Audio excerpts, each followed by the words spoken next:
From Fargo and serving you on TV, online, and on the go, this is Valley News Live at 5.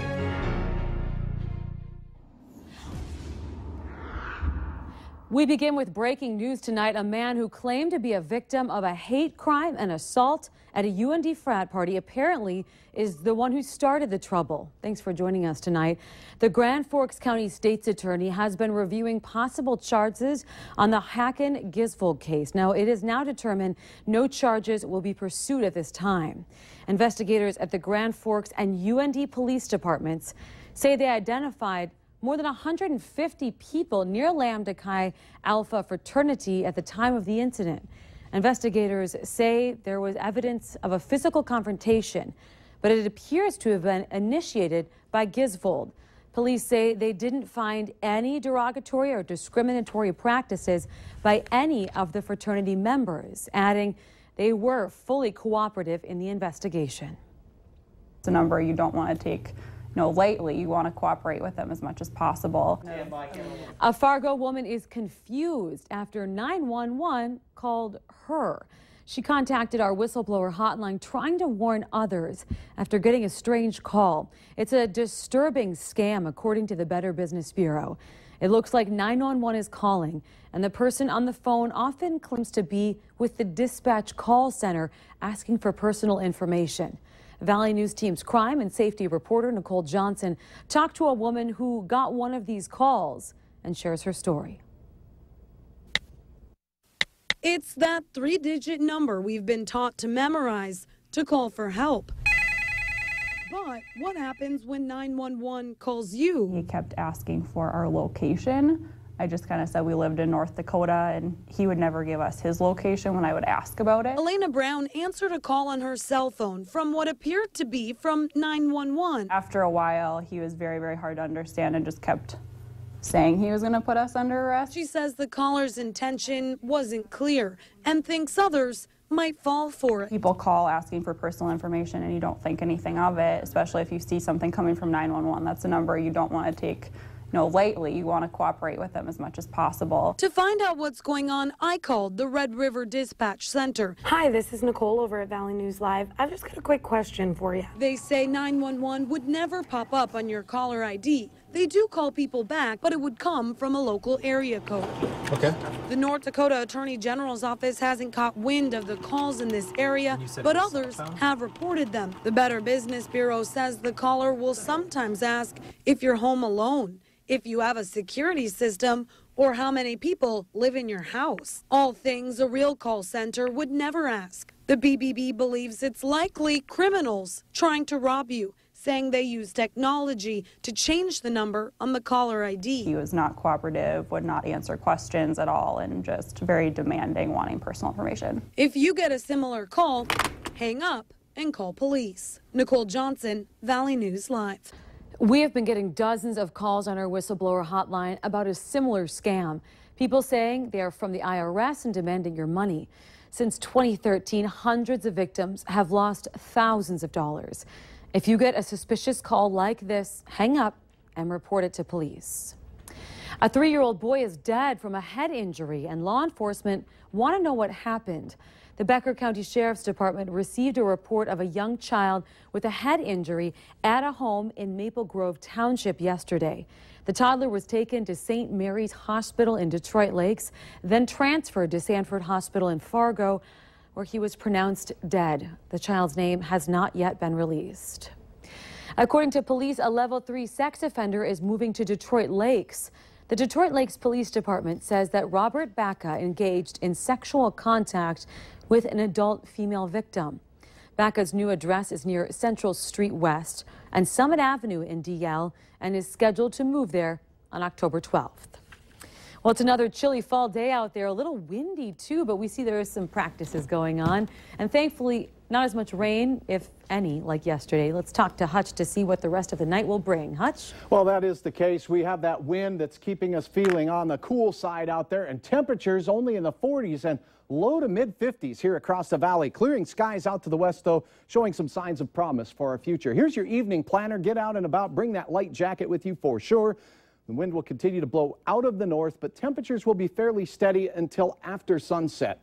It looks like a cool night, but we have a nice warming trend to talk about for the big weekend ahead. I'll have details on that in just a couple of moments. Stephanie? It is a very big weekend ahead. All right. Thank you, Hutch.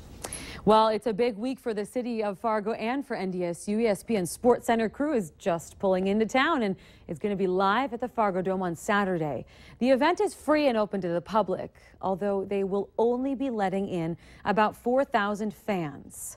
Tailgating lots will open early to allow fans to participate in the show. As many of you know, Fargo hosted College Game Day the past 2 years, but this is the first time for Sports Center. Sports Center on-the-road buses are arriving in town about now, and fans are lining the streets to welcome ESPN's crew. That's where we find Valley News Team's Ashley Bishop with a look at what's going on. Ashley? That's right, Stephanie. The Sports Center on-the-road buses is in town. I spotted it just a few minutes ago. We're waiting it to pull down near the iconic Bison statue here. About 50 fans or so, or more than that, are lined the streets waiting for the bus to come here, waiting for that national exposure yet again. With another home Bison game, and this time being homecoming, fans can't expect parking to be tight. Some people have asked us why there are no shuttle bus services for the NDSU games, so we decided to find out if anything is in the works. There's been conversations. I don't think there's been any, I wouldn't say there's been any serious strategy session. Typically, there are about 19,000 fans at the NDSU games. Fargo Dome General Manager Rob Sobolik says they have about 4,000 parking spots at the Dome, and the surrounding area, including NDSU lots, has nearly 30,000 more spaces. Sobolik says a large amount of parking on the Fargo Dome lots is taken up by tailgaters and people that don't attend the game but just want to experience tailgating. Our parking lots will fill up. They'll be full. We won't have space. The game will start. Then a certain amount of spots become open. Sobolik says shuttles are often seen for concert events, and they have seen success with the shuttles offered during College Game Day the past 2 years. But no official decision has been made. You know, maybe that's something that could be extended, in particular to an NDSU football game, could go to every regular season game. MatBus does offer routes every 15 minutes from downtown up to NDSU. Sobolik says one problem with shuttle buses that many people seem to forget is when fans all leave at once, everybody's trying to get out, and there is not enough buses to get everyone where they're going. And another reminder for people this weekend, if you're coming to the game, parking is off limits near the agricultural field. And that happened just a few weeks ago. Over 100 people were ticketed in that area. We are still waiting on the bus that's nearby. Many fans out here excited for Sports Center on the road to be coming to town and the national exposure yet again. In North Fargo, Ashley Bishop, Valley News Live. Absolutely a lot of fun, Ash. Thank you. Well, free MatBus transportation will also be offered tomorrow for the homecoming parade. To find out information on parking and Sports Center, visit valleynewslive.com. And remember, Valley News Live is your home for Bison coverage. We'll be airing this week's game at noon. It's our Farmers Union Insurance Bison football pregame show. And then the game kicks off at 1 p.m. on KVLY. This fall, there will be a lot of important legislation sent to President Obama's desk. One of these bills could mean a repeal of the oil export ban. Our Washington Bureau reporter Peter Zampa is live with us now. So, Peter, you spoke with lawmakers about the final push to repeal the ban, and what did they say? Yes, I did, and it's no longer a drill. The House and the Senate are both in the final stages of pushing legislation to President Obama's desk that would allow for the exportation of crude oil worldwide. The only hitch? Gaining Democratic and White House support.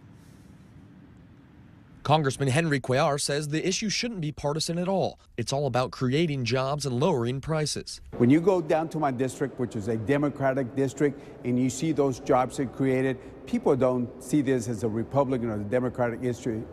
They see this as a job-creating industry. As of now, the White House says it does not approve of the bills being pushed through the House and the Senate. The more we can build a package that is more balanced and includes a lot of bipartisan ideas, I think the more likely it is that we will secure White House approval and a presidential signature. Heitkamp says a broader energy package that includes renewable energy options is the way to gather her fellow Democrats' support. support. Congressman Kevin Cramer says that many Democrats didn't sign on to the bill at first because they didn't know enough about it. We have to be able and willing to talk about the issue in honest, open, intellectual forms because it's a complicated economic issue. The House votes on its version of the bill tomorrow, but the Senate is still in the process of discussing the ways to incorporate that broader energy package that Senator Heitkamp was talking about to possibly sway some more Democrats and the White House. Live on Capitol Hill, Peter Zampa, Valley News Live. All right, Peter, thank you very much.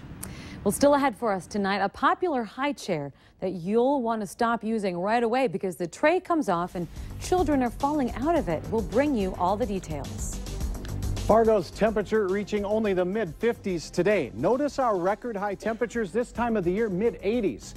We could beat that this weekend. I'll tell you why. Coming up next in weather.